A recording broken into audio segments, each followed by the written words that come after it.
Kuatkan tekad, kuatkan hati. Negeri ini memanggilmu kawan. Belajar, bergerak, berbagi untuk negeri. Guru penggerak, majukan pendidikan. Guru penggerak menghamba pada murid. Kreatif, rancang pembelajaran. Hargai potensi, tingkatkan prestasi. Lahirkan profil pelajar Pancasila. Belajar, bergerak, berbagi.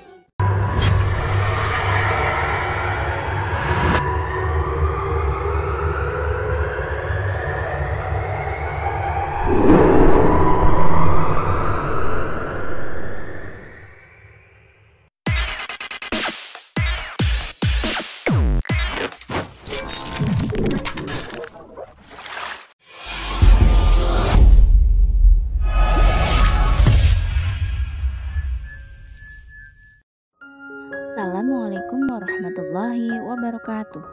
Saya Tri Budi Artiningsih, calon guru penggerak angkatan ke-10 dari SD Negeri 3 Kedung Inangun, Kecamatan Klirong, Kabupaten Kebumen, Provinsi Jawa Tengah, akan memaparkan 1.4.A.9 aksi nyata modul 1.4 diseminasi budaya positif. Yang kita pelajari dalam diseminasi budaya positif adalah terkait konsep inti budaya positif.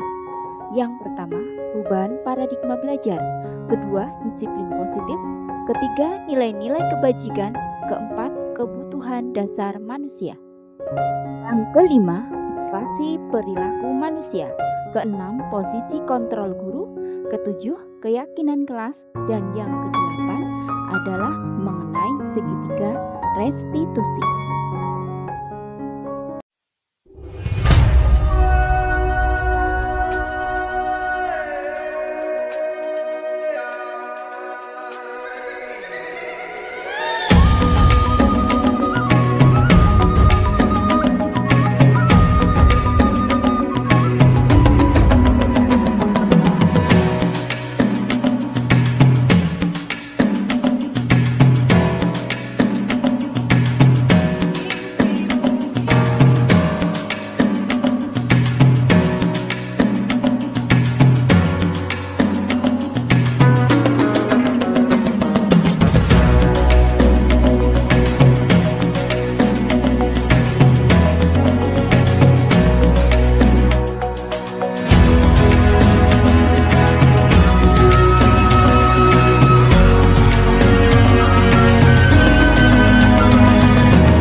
Rasulillah wa ala alihi wa sahbihi ajma'in, amma ba'du. Yang terhormat Ibu Erwati SPDSD selaku Kepala SD Negeri 3 Kedung, yang saya hormati Bapak Ibu Guru beserta karyawan-karyawati SD Negeri 3 Kedung.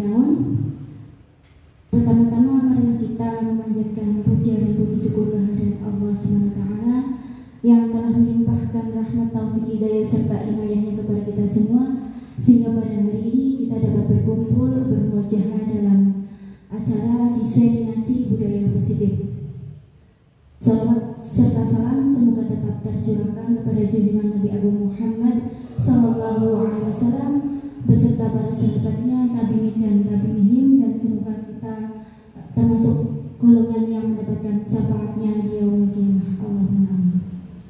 Bapak Ibu yang saya hormati, izinkanlah saya untuk memaparkan diseminasi budaya positif aksi nyata modul 1.4. Untuk perkenalan, yang pertama saya akan kenalkan fasilitator saya, Ibu Hadrianti Badu MPD, beliau dari Sulawesi.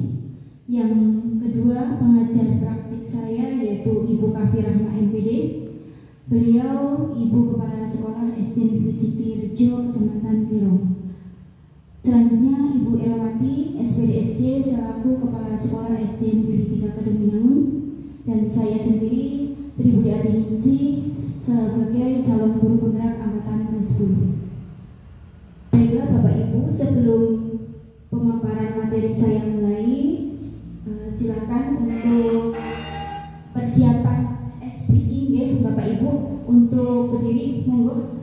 Nanti Bapak Ibu mengikuti gerakan dari speaking yang ada di layar PowerPoint.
Fokus kembali ke materi.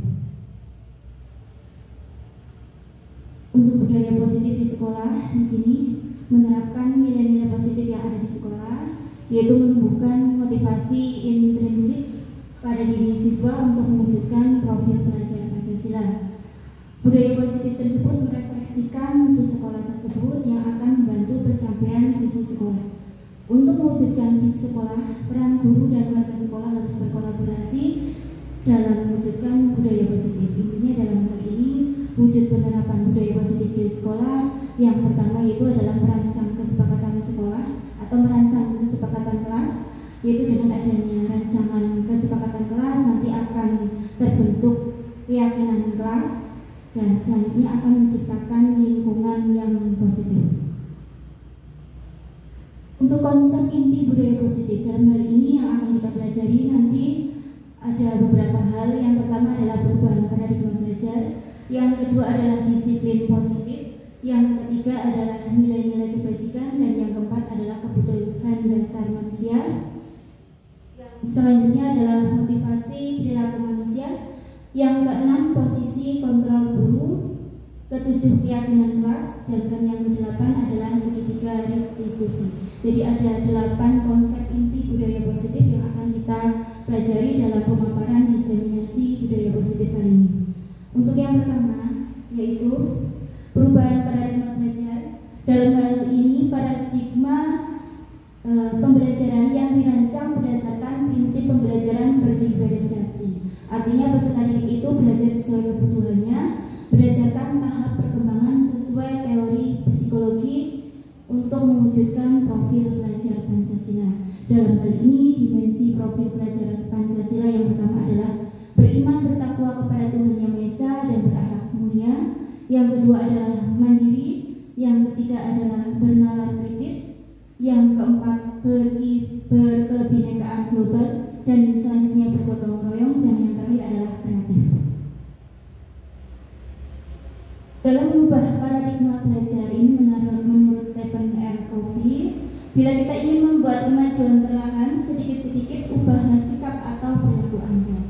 Namun bila kita ingin memperbaiki cara-cara utama kita, maka kita perlu mengubah kerangka acuan kita. Artinya, bagaimana Anda melihat dunia, bagaimana Anda berpikir tentang manusia, maka ubahlah paradigma Anda terkait skema pemahaman dan penjelasan aspek tertentu tentang realitas atau keadaan yang nyata. Dalam miskonsepsi tentang teori kontrol, yang pertama yaitu terkait ilusi atau gambaran guru dalam mengontrol murid. Yang kedua, ilusi bahwa semua penguatan positif itu efektif dan bermanfaat. Dan yang ketiga, bahwa ilusi bahwa kritik dan membuat rasa bersalah mampu menguatkan karakter. Dan ilusi bahwa orang dewasa itu adalah berhak memaksa. Ini adalah miskonsepsi dalam teori kontrol. Mengubah paradigma stimulus respon ke pendekatan teori kontrol, ini ada perbedaan antara stimulus respon dan teori kontrol. Yang pertama yaitu stimulus respon tentang kebutuhan kita semua, realitas. Teori stimulus respon ini kebutuhannya kita sama. Sedangkan kontrol menurut realitas kebutuhan itu kita berbeda. Sedangkan semua orang melihat hal yang sama. Teori kontrol, setiap orang memiliki gambaran yang berbeda. Ini perbedaannya. Berikutnya kita mencoba mengubah orang agar berpandangan sama dengan kita. Selanjutnya teori kontrol, kita berusaha memahami pandangan orang lain tentang dunia. Berikutnya perilaku buruk dilihat sebagai suatu kesalahan. Sedangkan teori kontrol di sini adalah semua perilaku ini memiliki tujuan. Untuk stimulus respon, orang lain bisa mengontrol saya. Tapi untuk teori kontrol, hanya Anda yang bisa mengontrol diri Anda. Jadi hanya kita sendiri. Untuk stimulus respon yang lain, saya bisa mengontrol orang lain. Akan tetapi untuk teori kontrol di sini, Anda tidak bisa mengontrol orang lain. Jadi berbeda antara stimulus respon dengan teori kontrol. Berikutnya, pemaksaan ada pada saat rujukan gagal. Sedangkan teori kontrol di sini kolaborasi dan konsensus menciptakan pilihan-pilihan baru. Dan yang terakhir untuk stimulus respon, model berpikir menang atau kalah. Kalau teori kontrol di sini adalah model berpikir menang-menang. Berikutnya adalah disiplin positif. Apa makna disiplin di sini? Disiplin berasal dari kata Latin, yaitu artinya belajar, dari disiplina. Dalam budaya kita, disiplin telah berubah menjadi sesuatu yang dilakukan seseorang kepada orang lain untuk mendapatkan kepatuhan. Jadi di sini disiplin diri membuat orang menggali potensinya menuju sebuah tujuan, apa yang ia hargai, mempelajari bagaimana cara kita mengontrol diri dan bagaimana menguasai diri untuk memilih tindakan yang mengacu pada nilai-nilai yang kita hargai. Ini ada menurut disitulah harus ada disiplin yang kuat. Karena di sini disiplin ini bersifat self disiplin, yaitu kita sendiri yang mewajibkan kita dengan sekeras-kerasnya. Tapi itu sama saja, sebab jika kita tidak cakap melakukan disiplin diri, maka penguasa lain yang akan mendisiplinkan diri kita. Jadi kita harus belajar untuk mendisiplinkan diri kita sendiri sekeras-kerasnya, wajib seperti itu sebelum kita didisiplinkan oleh orang lain seperti itu. Berikutnya untuk nilai-nilai kebajikan dalam budaya positif, yaitu ada profil pelajar Pancasila, ada nilai beriman bertakwa kepada Tuhan Yang Maha Esa, berakhlak mulia, mandiri, bernalar kritis, berkebinekaan global, bergotong royong, dan kreatif. Sedangkan menurut AIPO Primary Years Program atau PYP, ini terkait toleransi, nilai kebajikannya ada rasa hormat, integritas, mandiri, menghargai, antusias, empati, keingintahuan, kreativitas, kerjasama, percaya diri, dan komitmen.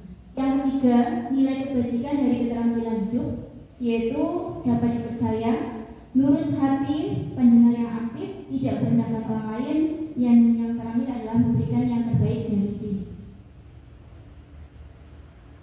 Untuk kebutuhan dasar manusia, ini menurut William Glaser, ini ada 5.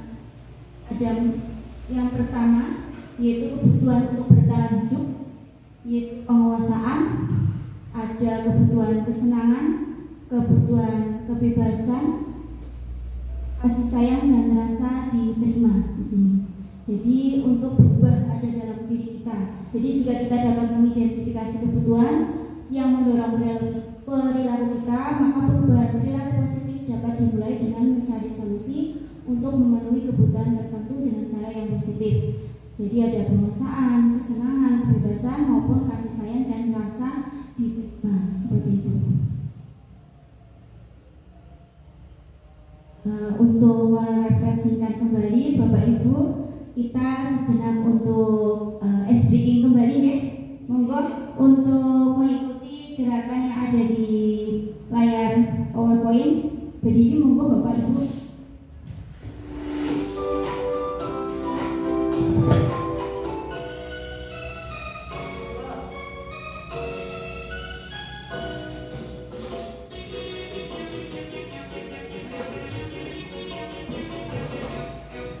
Panjang,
kasih. Selanjutnya saya lanjutkan kembali untuk pemaparan materi berikut,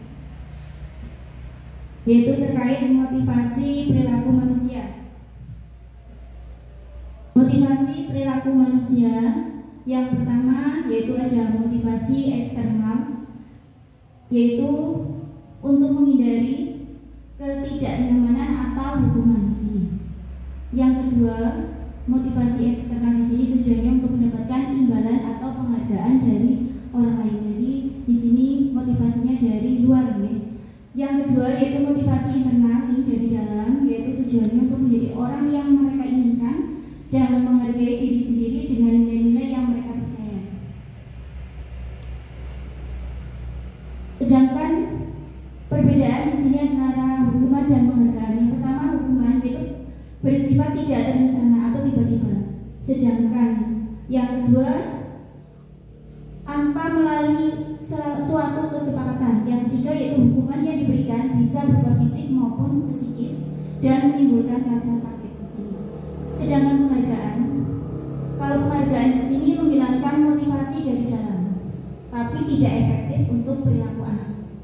Nanti yang akibatnya bisa merusak hubungan, mengurangi ketepatan, menurunkan kualitas, serta mematikan kreativitas di sini. Berikutnya untuk posisi kontrol guru. Posisi kontrol yang pertama yang dimiliki oleh seorang guru, yang pertama bisa sebagai penghukum. Artinya di sini bisa menggunakan hukuman fisik maupun verbal. Yang kedua, guru itu sebagai pemantau, bisa menjadi sebagai pemantau, artinya menggunakan sanksi atau konsekuensi menggunakan catatan atau data sebagai bukti perilaku seseorang. Yang ketiga, guru bisa sebagai pembuat merasa bersalah, artinya di sini menggunakan kata-kata lembut, menggunakan keheningan yang membuat orang lain merasa tidak nyaman, bersalah atau rendah diri.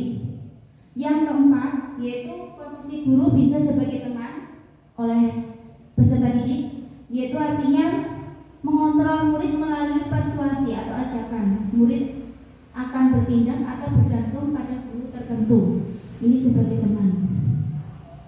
Yang berikutnya adalah posisi sebagai manajer. Guru berbuat sesuatu bersama dengan murid, mempersilahkan murid mempertanggungjawabkan perilakunya, mendukung murid agar dapat menemukan solusi atas permasalahan sendiri. Jadi di sini dari kelima posisi kontrol yang ada, bahwa posisi kontrol yang paling efektif dan ideal untuk diterapkan oleh seorang guru adalah posisi kontrol sebagai seorang manajer. Jadi di sini guru berbuat sesuatu bersama dengan murid, mempersilahkan murid mempertanggungjawabkan atas perilaku, selanjutnya mendukung murid agar dapat menemukan solusi atas permasalahannya sendiri. Seperti itu. Jangan sebagai penghukum di sini karena bisa berakibat fatal oleh seorang murid atau peserta didik, karena bisa membuat anak itu bisa takut seperti itu karena adanya hukuman fisik atau verbal. Ini juga pemantau kurang efektif, apalagi membuat merasa bersalah. Kalau teman kurang efektif juga, nanti biasanya membuat anak itu bergantung pada guru itu tersebut. Jadi dia kalau misalkan tidak dengan guru itu, dia tidak patuh seperti itu. Patuhnya hanya satu guru itu saja. Misalkan untuk anak melakukan kesalahan, tetapi guru tersebut hanya mengontrol murid melalui persuasi saja sebagai posisi teman atau sebagai teman, nanti akibatnya di sini murid terlalu bergantung pada guru tersebut, tidak merasa takut kalau diberitahu oleh guru yang lainnya seperti itu. Berikutnya adalah keyakinan kelas. Dalam keyakinan kelas di sini yaitu bersifat lebih abstrak, berupa pernyataan universal disusun dalam kalimat positif dan dapat diterapkan sesuai kondisi lingkungan. Ini keyakinan kelas bisa diterapkan oleh seluruh warga kelas, misalkan dari kelas 1, kelas 2, kelas 3, kelas 4 sampai kelas 6 nanti membuat keyakinan kelas. Jadi dari yang pertama tadi wujud penerapan budaya positif, merancang kesepakatan kelas terlebih dahulu, kemudian dilanjutkan untuk terbentuk suatu keyakinan kelas yang nantinya akan menciptakan lingkungan sekolah yang kondusif seperti itu. Prosedur membuat keyakinan kelas di sini mempersilakan warga sekolah atau murid-murid di sekolah atau kelas untuk bersuara pendapat tentang peraturan yang perlu disepakati di sekolah atau kelas. Mencatat semua masukan para murid, yaitu dengan cara mengganti kalimat-kalimat dalam bentuk negatif menjadi positif. Tinjau ulang keyakinan kelas, baiknya keyakinan sekolah atau kelas tidak terlalu banyak, bisa berkisar antara 3 sampai 7 prinsip atau keyakinan. Setelah keyakinan sekolah atau kelas selesai dibuat, maka semua warga kelas dipersilakan meninjau ulang dan menyetujuinya, bisa menggunakan tanda tangan oleh seluruh warga kelas tersebut seperti itu. Keyakinan sekolah atau kelas selanjutnya bisa diletakkan di dinding kelas di tempat yang mudah dilihat semua warga kelas. Ini nanti akan diterapkan pada misalkan pada awal pembelajaran, nanti kesepakatannya seperti apa sesuai dengan keyakinan yang telah dibuat, nanti konsekuensinya seperti apa juga bisa kita terapkan. Yang terakhir di sini adalah segitiga restitusi. Apa itu segitiga restitusi? Segitiga restitusi di sini adalah suatu proses yang dilakukan guru atau orang tua untuk menghasilkan murid yang mandiri dan bertanggung jawab. Ada 3 tahapan segitiga restitusi. Yang pertama adalah menstabilkan identitas, yang kedua adalah validasi tindakan yang salah, yang ketiga adalah menanyakan keyakinan. Apa itu menstabilkan identitas? Di sini berdasarkan prinsip membuat kesalahan, yaitu bagian dari proses pembelajaran yang nantinya akan menggeser identitas gagal ke identitas sukses. Nanti ada contoh tentang kasus bagaimana contoh menstabilkan identitas seperti apa. Yang berikutnya adalah menanyakan keyakinan itu seperti apa. Nanti murid akan diberi pertanyaan bermakna untuk memunculkan motivasi secara intensif dan mampu mengaitkannya keyakinannya dengan tindakan yang salah. Contoh penerapan segitiga restitusi itu di sini ada kasus pertama.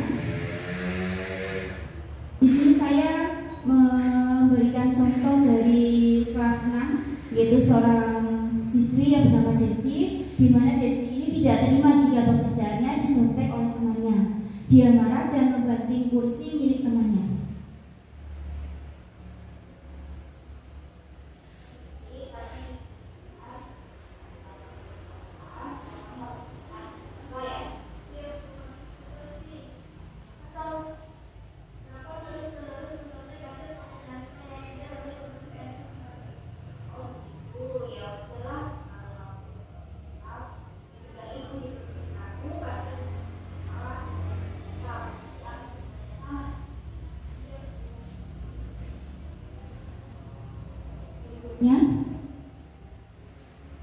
Validasi tindakan salah.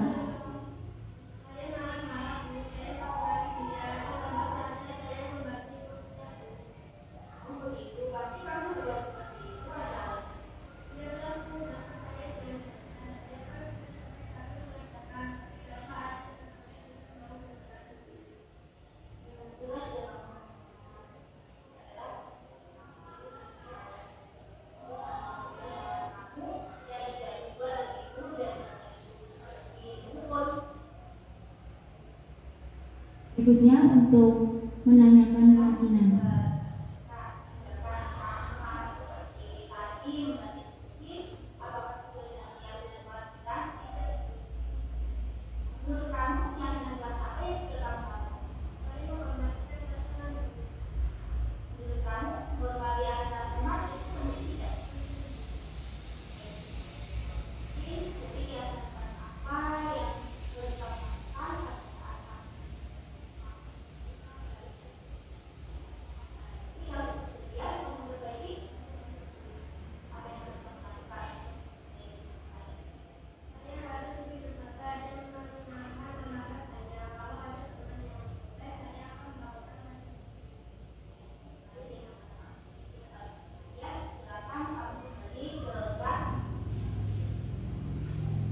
tadi di sini ada contoh terkait Desti yang dicontek hasil ulangannya oleh si Dava kelas 6. Di sini ada menstabilkan identitas, ditanya masalah apa yang telah dilakukan, ini terus untuk validasi tindakan salah, tindakan apa saja yang sudah dilakukan oleh Dava ini juga dipertanyakan, seperti tadi membanting kursi oleh si Desti. Terus untuk selanjutnya di sini tadi menanyakan keyakinan yang terakhir. Jadi apakah dengan tindakannya Desi tadi dengan membanting kursi itu sesuai dengan keyakinan kelas yang sudah dibuat? Ini dipertanyakan. Misalkan tadi keyakinan kelasnya adalah sabar. Jadi keyakinan kelas yang sudah dibuat adalah dari kelas 6 adalah sabar. Jadi kalau misalkan dari melanggar dari keyakinan kelas, terus apa yang harus solusi yang harus dilakukan. Ini juga dalam keyakinan kelas si Desti tahu apa yang harus dilakukan terkait kesalahannya tadi. Jadi harus lebih bersabar dalam menghadapi masalah yang sudah dihadapi. Untuk berikutnya di sini sama, yaitu ada kasus kedua, yaitu terkait segitiga restitusi, yaitu oleh si Rafid. Rafid di sini sering datang terlambat jika ekstra TPQ pada pagi hari. Ini hampir sama kasusnya.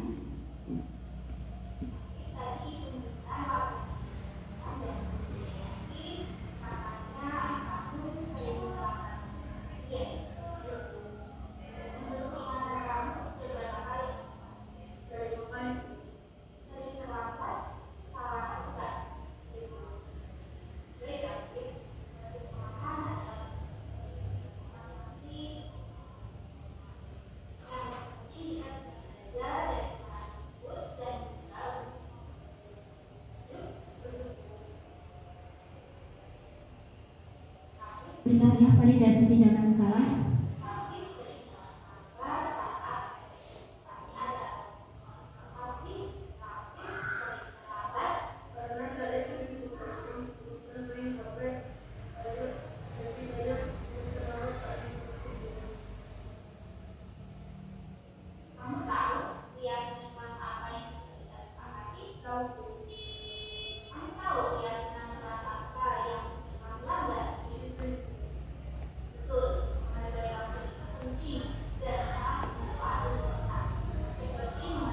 Dari kasus yang kedua ini juga hampir sama, tetapi ini kasusnya terkait keterlambatan si Rafid dalam menstabilkan identitas. Si Rafid mengakui kesalahan apa saja yang sudah dilakukan. Untuk validasi tindakan salah terkait kesalahannya karena main HP atau begadang terlalu malam. Terus keyakinan apa yang sudah dilanggar pada kelas 6 yaitu tentang disiplin waktu. Jadi si Rafid juga tahu nanti mencari solusi bersama dengan Hindu dan saya, yaitu tentang solusi dari masalah yang sudah dilakukan oleh si Rafid. Jadi nanti beliau bekerjasama dengan orang tuanya Rafid terkait pelanggaran yang sudah dilakukan oleh si Rafid agar lebih baik ke depannya, tidak terlambat lagi dalam melaksanakan PPK. Gimana Bapak Ibu sudah paham ya terkait 3 restitusi ya? Jadi di sini seorang guru harus sebagai posisi manajer, harus tahu apa yang permasalahan yang dihadapi. Jadi tidak posisinya sebagai hukum, nanti dihukum push up atau misalkan disuruh membersihkan WC, itu tidak, jangan seperti itu.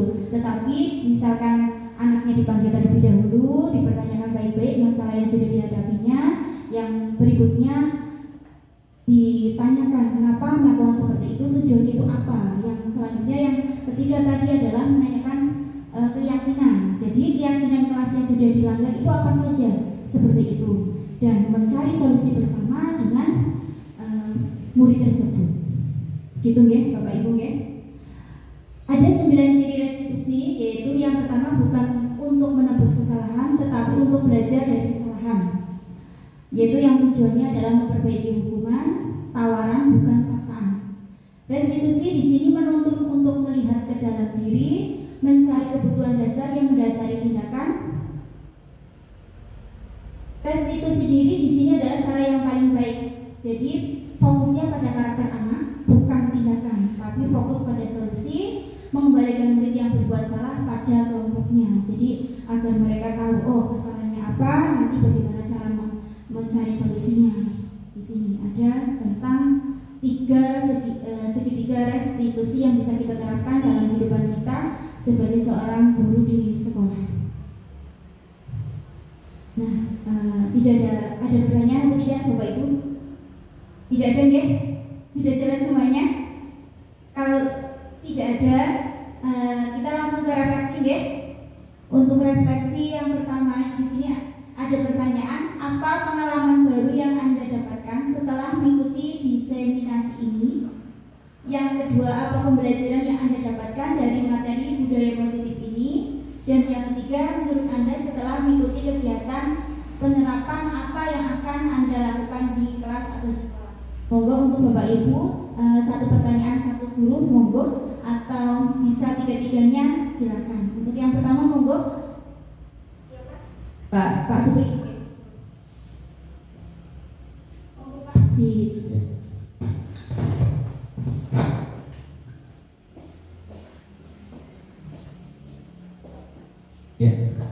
Sebelumnya terima kasih atas kesempatan yang diberikan oleh Bu Ning terkait kegiatan diseminasi yang sudah dipaparkan oleh beliau Bu Nini. Saya akan melaksanakan kegiatan refleksi Bapak Ibu, mohon izin terkait kegiatan yang sudah dipaparkan Bu Nini tadi. Yang pertama, apa pengalaman baru yang Anda dapatkan setelah mengikuti diseminasi ini? Pengalaman baru yang tadi saya peroleh yaitu kita bisa lebih belajar lagi apa itu restitusi, apa itu penerapan budaya positif yang lainnya, keyakinan kelas dan sebagainya. Jadi ketika kita menemukan atau ada siswa kita yang mengalami permasalahan, baik itu dengan siswa lain maupun dengan aturan sekolah, kita itu tidak langsung menghukumnya, tetapi kita melihat dulu apa penyebabnya dan kita bisa mencari solusinya dengan cara yang lebih baik lagi. Selanjutnya, apa pembelajaran yang Anda dapatkan dari materi budaya positif ini? Dari materi yang sudah disampaikan tadi, begitu banyak pelajaran yang dapat kita ambil. Salah satunya yaitu penerapan budaya positif di lingkungan sekolah, baik itu pembuatan keyakinan kelas, pelaksanaan segitiga restitusi, maupun penerapan kegiatan lain yang sifatnya membuat pembelajaran atau membuat siswa menjadi lebih baik lagi dari sebelumnya. Dan yang terakhir, menurut Anda setelah mengikuti kegiatan ini, penerapan apa yang Anda akan lakukan di kelas atau di sekolah? Untuk di skala lingkup kecil mungkin kita terapkan dulu di kelas kita masing-masing. Masing-masing guru punya, baik itu wali kelas maupun guru mapel, bisa menerapkan di setiap kelasnya. Jadi tidak hanya langsung diterapkan hanya untuk kelas tinggi maupun kelas rendah, tetapi kita mengoptimalkan ke masing-masing kelas. Mungkin sekian yang bisa saya sampaikan. Terima kasih. Assalamualaikum warahmatullahi wabarakatuh. Waalaikumsalam warahmatullahi wabarakatuh. Terima kasih atas refleksi yang diberikan oleh Pak Supriyadi. Dari pengalamannya mengikuti diseminasi ini, pembelajaran yang dapat didapatkan dari materi budaya positif maupun terkait penerapan yang akan dilakukan di kelas atau di sekolah. Monggo dari Bapak apa Ibu guru yang lain ada yang memberikan refleksi kembali? Monggo. Oke, kalau tidak ada, terima kasih.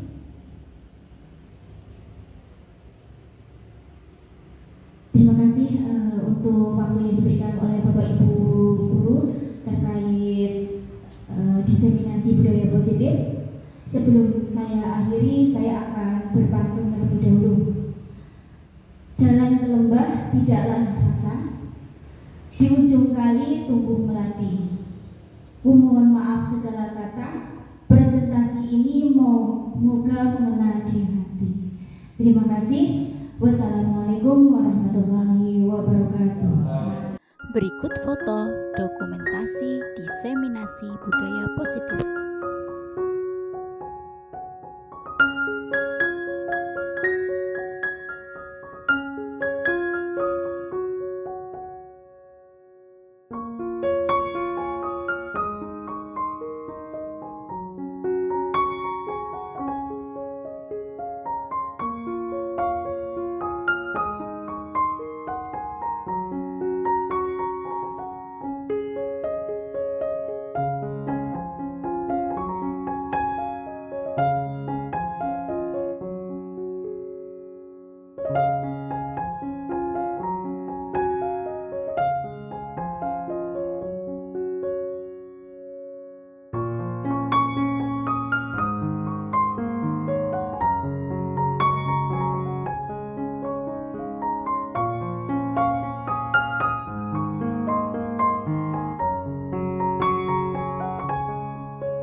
Berikut contoh aksi nyata budaya positif yang sudah saya laksanakan, yakni membuat kesepakatan kelas.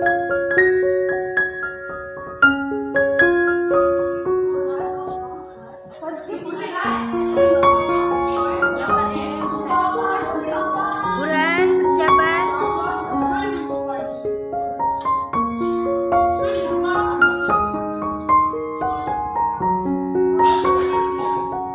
Yo, langsung buri deh.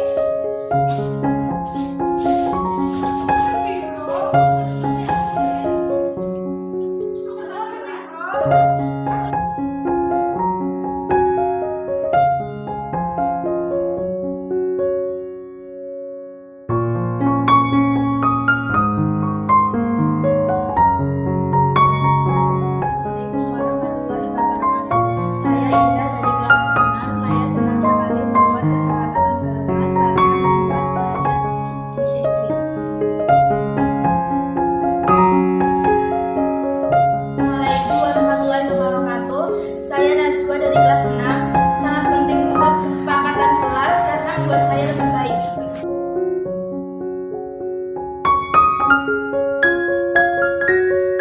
Nama saya Raffi dari kelas 6. Saya senang sekali bisa membuat kesepakatan kelas karena membuat saya lebih bertanggung jawab.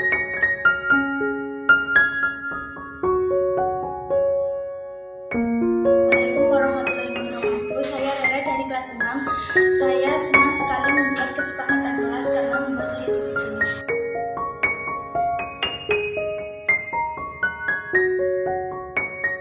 Assalamualaikum, saya Desti dari kelas 6.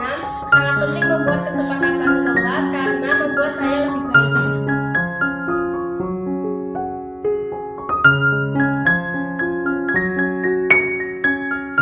Assalamualaikum warahmatullahi wabarakatuh. Saya Adam dari kelas 6. Saya senang sekali bisa membuat kesepakatan kelas karena membuat saya lebih bertanggung jawab. Yang kedua, contoh aksi nyata budaya positif penerapan segitiga restitusi.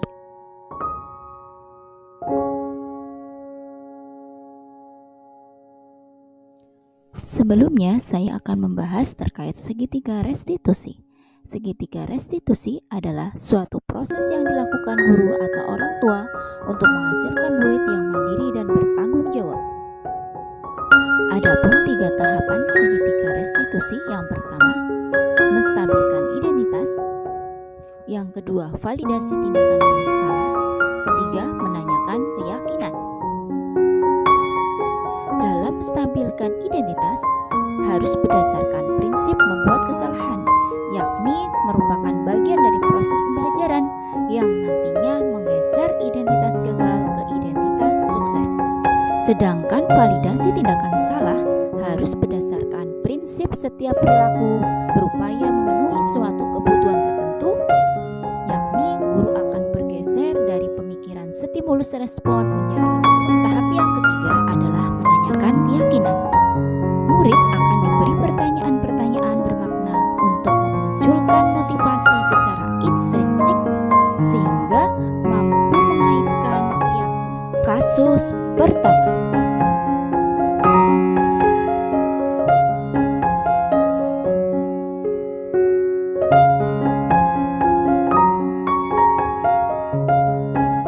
Desti tidak terima jika pekerjaannya dicontek temannya. Dia marah dan membanting kursi milik temannya. Berikut skenario penyelesaian masalah menggunakan segitiga restitusi.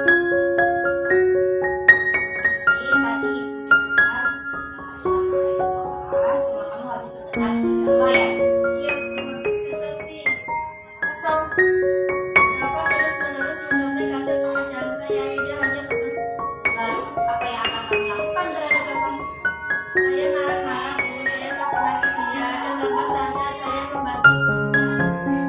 Begitu, pasti kamu berbuat seperti itu ada alasannya. Iya lah, Bu.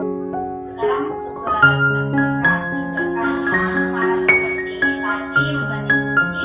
Apakah sesuai dengan keyakinan kelas kita? Tidak. Menurut kamu keyakinan kelas apa yang sudah kamu lakukan?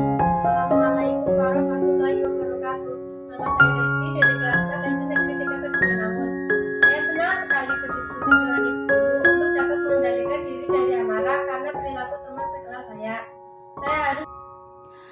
Kasus kedua, Rafif sering datang terlambat jika ekstra TPQ di pagi hari. Berikut skenario penyelesaian masalah menggunakan segitiga restitusi. Tadi ibu dengar laporan dari teman-teman tapi katanya kamu sering terlambat masuk TPQ ya? Iya. Menurut ingatan kamu sudah berapa kali kamu terlambat? Sudah 5 kali, Bu. Rafif, kita cari solusi bersama ya. Rafif sering datang terlambat saat TPQ. Pasti ada alasan. Apa sih Rafif sering terlambat? Karena saya sering begadang dan main HP. Anda tahu keyakinan kelas apa yang sudah kita sepakati? Tahu, Bu. Kamu tahu keyakinan kelas apa yang sudah kamu langgar? Disiplin. Betul, menghargai waktu itu penting dan Assalamualaikum warahmatullahi wabarakatuh. Nama saya Rafif dari kelas 6 SDN 3 Guinawan. Terima kasih. Saya senang sekali berdiskusi dengan Ibu Guru karena saya mendapat solusi agar tidak terlambat ke sekolah, khususnya pada Berikutnya, aksi nyata peduli lingkungan.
kegiatan berikutnya adalah terkait pembiasaan karakter.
Demikianlah pemaparan video diseminasi budaya positif dan terkait contoh aksi nyata budaya positif di sekolah yang sudah